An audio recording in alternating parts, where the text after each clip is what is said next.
Hey, what's up guys? Today in this video we're going to have a little honest talk about Pokemon Go. It's been a few weeks now since this set has been released and it's had some mixed reviews and kind of reactions to it and thoughts. So I thought I'll put my honest opinion in on this, but we're also going to be looking at some data regarding Pokemon Go. We're also going to be comparing it to Pokemon Celebrations, which was the last holiday set, which was a home run. So let's see how these two compare. So, Pokemon Go, my initial thought before release was this was going to be an absolute home run set. Pokemon Go is a massive game. I mean, huge. It blew up in 2016. This game is just has tons of players. I think even now it still has tons of players. I don't play it myself, but I thought, you know what? They made a set of this. All right, it's a little bit late, but they finally did it. And the artwork of some of the cards look absolutely phenomenal, especially Mewtwo alt art. And then bringing in the Radiant cards like the Blastoise, the Venusaur, and the Charizard. But here's the thing, guys. Here's the thing. Been out a few weeks now. This product has had quite a big initial wave release, which is, going to probably be a normal thing moving forward. Now we're getting more product out there straight off the bat on release date. We already had in the past, especially back last year and in 2020, that the sets were coming out so small because of supply issues and things like that. But this is now, the set being released in a full-blown wave. And it's pretty good, right? I mean, it's good to have product on the shelves, to go to your local game store and just pick up some product. Love it. So that, definitely thumbs up for that one. As far as the single card prices go in this set, I mean, it's not great. It's not great. I expect the card prices to drop anyway upon release, and especially with a big release wave, we will see card prices drop, especially in the singles market. And the thing is, with the big heavy hitters, pull rates. It's all about the pull rates. Okay, what makes a set rate open is the pull rates. You want to get good pulls. That what makes the set fun and interesting. Then on the other hand, if everything is really easy to pull, then the value of the cards are going to drop. Then it doesn't feel as great and epic when you pull one of those really big heavy hitting cards.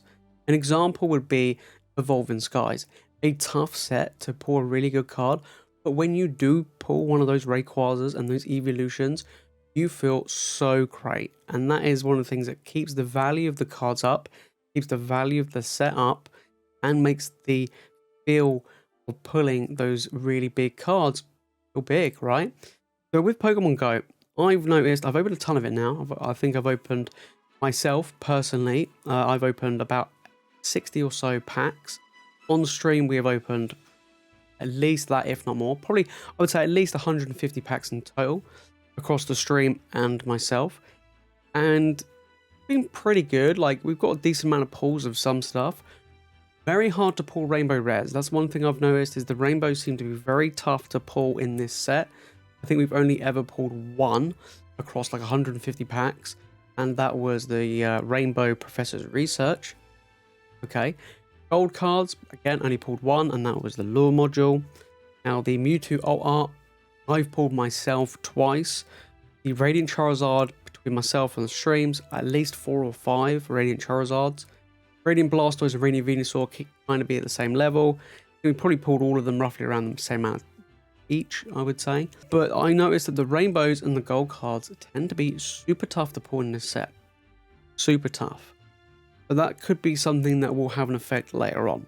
But overall, I think the pull rates are not too bad. I think the card quality is very good, like the center and the printing seems to be good quality. The value in the set in the singles right now is bound to be low, of course, but over time it will bounce back up. So where does this set kind of sit? Because it is a holiday set. It's very similar to Celebrations and Shining Fates and the like. I do still feel like this set came out a little bit too late.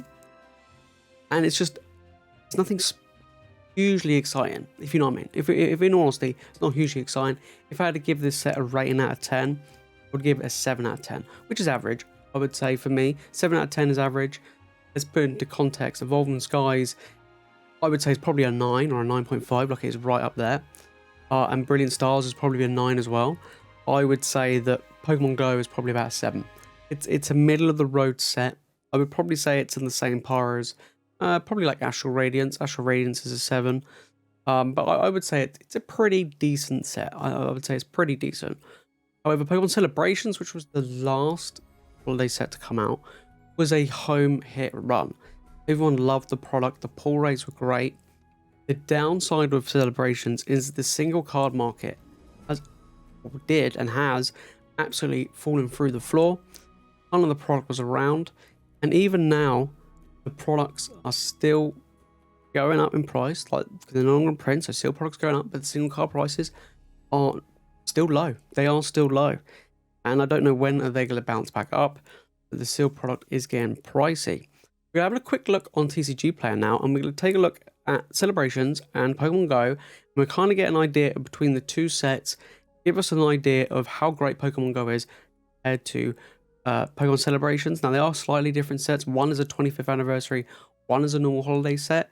This does give us an idea of, of between the two sets, and also see how great the single card prices are for Pokemon Go right now. Jump into it. All right, so Pokemon Celebrations ETB right now is around that $75 mark. Now, this has been pretty consistent for the past 3 months or so, and it's gone up in price obviously since release because it's no longer in print. This is a great set to get, and the ETB is fantastic. It's still one of the best products in the Celebrations range to crack packs. You get a ton of stuff in here as well. It's just an all-round great product.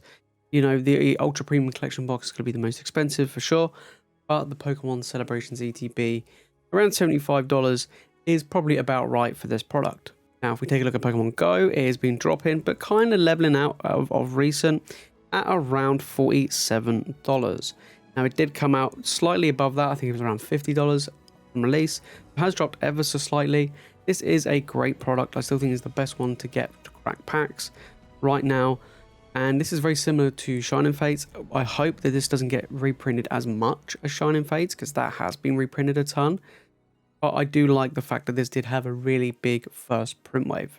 Alright, the biggest card from Celebrations is of course the Charizard, and as you can see guys from the chart, the price of this card has just been dropping non-stop over the past 3 months, around $80, dropping as low as $68, so it has dropped below the $70 mark. And you'll see this with the trend of all of the Celebration cards. Even though this set is no longer in print, the single card prices are continuing to drop. It is absolutely crazy. This is the most expensive card in the set. I mean, if it keeps going, it's going to be $60 before we know it. I don't know when it's going to start to turn and go up. I've never pulled this card. I've opened a ton of Celebrations, but it is a great card nonetheless. But it is dropping. Then you have the Golden Mew from Celebrations as well. Now, this has been a little bit more stable at around the $40 mark or so. It's been 47 and it's dropped now to around 38, but around that $40 mark on average. And that does seem about right for this card. This card's been kept really stable compared to the Charizard. As we saw, the Charizard has dropped massively. Crazy how much that has dropped over time. The Mew seems to be quite stable. And then we have the Umbreon Black Star promo, and this has been dropping as well. Just like the Charizard, this is the third most expensive card in the set, and it's not that pricey. At $21, it's just not great, right? With packs are going up in price, ETBs are going up in price, single cards are still dropping. It's a tough set. It is a tough set. I mean, at the moment, it's not great to pull. I mean, the pull-ins are great. You do pull quite a fair amount of the cards, especially from the Classic Collection. But that doesn't necessarily make it a great and incredible set, because that just means that the card values are going to drop, and it means it's not going to be worth it to crack packs, if you know what I mean. But right now, that is the situation with Celebrations. Now let's take a quick look at Pokemon Go. Okay, so the most expensive card currently at the moment is still the Mewtwo art from Pokemon Go, and I mean, it is around $58. We do know that it was a lot more expensive than that when it first came out, around $70, and it has been dropping since. Like I said, I kind of feel like this probably isn't the hardest card to pull in the set. I really don't believe it is. It is an incredible looking card, and the prices will continue to drop. I've said in a previous video before, but I do believe that this will probably go as low as $50. I just don't see it keeping its value that high, especially if it isn't no longer going to be the hardest card to pull. But time will tell. When more reprints come, this will drop, but it's interesting to see what will happen. Charizard's still more expensive from Celebrations to obviously this in Pokemon Go. Like I say, the other cards from Celebrations are not exactly that expensive. Next, we have the Rainbow Mewtwo V-Star. Now, this is going up. This is already at $50. I could probably see this being the most expensive card in the set. I really do. Never pulled this card. I have no idea what it looks like in the flesh, but I really would love to pull this for one of you guys on stream. I am trying to do a master set of Pokemon Go, so I want to get this myself at some point. But this is a beautiful, stunning card. I mean, look at that picture. It looks awesome. But $50, I could see this probably overtaking or matching that Mewtwo alt art. And compare this to the Gold Mew, which is the second most expensive card in Celebrations. This is already about $5 to $10 more expensive. So that's one thing to take into consideration. And then we have the Gold Mewtwo V-Star as well. Now this is around $42 or so. Now again, you look at Celebrations, third most expensive card. Umbreon at $21.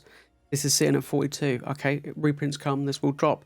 But I do feel like this will also go up in price as well, along with the Rainbow, just because it is quite tough to pull this card in this set compared to some of the other cards. So that's one thing which we have to bear in mind when looking at these Mewtwo V-Stars. And to finish off, we are looking at the Radiant Charizard. Now the Radiant Charizard is an interesting one because it is around $37 on TCG Player. However, over here in the UK, the prices of the Radiant Charizard have been dropping crazy. I've seen some being sold on Facebook Marketplace for £25. So they have been dropping in value. I mean, I've pulled 2 myself. I think we pulled 3 in total on stream. Absolutely crazy. It seems to be the most popular out of the Radiants that I've pulled and that we've pulled on stream. But we have to wait and see if it's going to stay true with the more packs that we open. But I do feel like this card is still a Charizard. It is going to hold its value. Unlike some of the other ones like the Venusaur and the Blastoise, this will hold its value. So that's one thing to keep in mind moving forward. There you have it, guys. That is the comparison between Pokemon Go and Pokemon Celebrations. They are slightly different sets, but they both are holiday sets, and they're the most recent holiday sets to be released. Personally, I think Pokemon Go has the potential to be a great set once it's no longer in print. It is a very unique set, and I always say this about my, in my videos about certain products. When the product is very unique, then it holds an additional value. And Pokemon Go is based off of the game. It is going to hold its value, just like Brilliant Stars and Astral Radiant and Lost Origin, which are based off of the Pokemon Legends Arceus game. They will hold value as well, and I do feel like Pokemon Go is going to be exactly the same.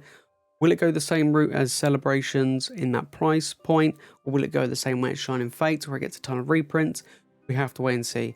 If this does get reprinted into Oblivion like Shining Fates, then this could not be a great one to hold for the long haul. But right now, enjoy it, crack the packs, try and complete your master set, guys, and get your collections and pull those Charizards and Mewtwo's, because this is a great set to open. I really enjoy opening this set. But right now, if you do want to hold on to this for the long haul, then I would highly suggest, go on your own risk at this one. I'm not too sure. Personally, myself, I only want to get a couple of ETBs, and that's what I'm going to keep. I'm not going all in on this set. For me, I would prefer to put my money into Celebrations or Shining Fates, but that is my choice. That is entirely up to you. Anyway, guys, you made it this far into this video and you've enjoyed it, make sure to smash that like button and subscribe for more Pokemon content, and let me know down below in the comments, do you like Pokemon Go? Do you kind of feel like this set is a bit meh? Let me know down in the comments, guys.